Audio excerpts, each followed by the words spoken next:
को पहनकर जज के सामने पहुंच जाता है।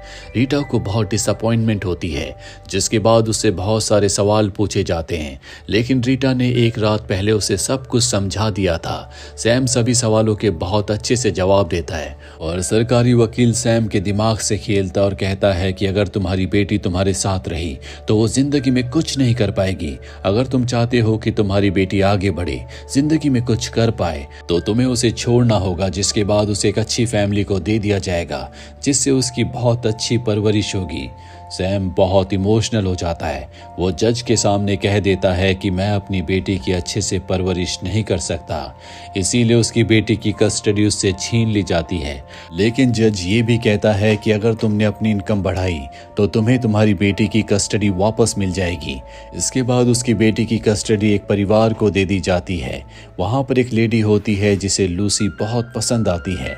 लूसी से वो बहुत प्यार करने लगती है। लूसी भी उसके साथ घुलना मिलना शुरू कर देती है और हमेशा उसे सैम का ही इंतजार रहता है, जो हफ्ते में 2 बार उससे मिल सकता है। सैम छुप छुप कर उसे देखता है। वो देखता है कि वो एक बहुत अच्छे परिवार के साथ है, जहां पर उसका फ्यूचर बहुत ब्राइट हो सकता है, इसीलिए वो लूसी से मिलने नहीं जाता। लूसी उसका इंतजार करते करते थक जाती है।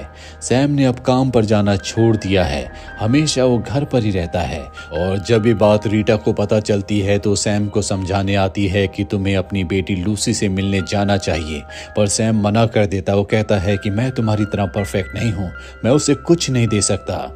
इस बात से रीटा को बहुत गुस्सा आता है और वो सैम से कहती है कि मेरी जिंदगी परफेक्ट नहीं है, मेरे हस्बैंड का अफेयर किसी और के साथ है, मेरे कॉलीग्स मुझे पसंद नहीं करते और ना ही मेरा बेटा मुझसे बात करता है। ये कहते कहते उसकी आंखों में आंसू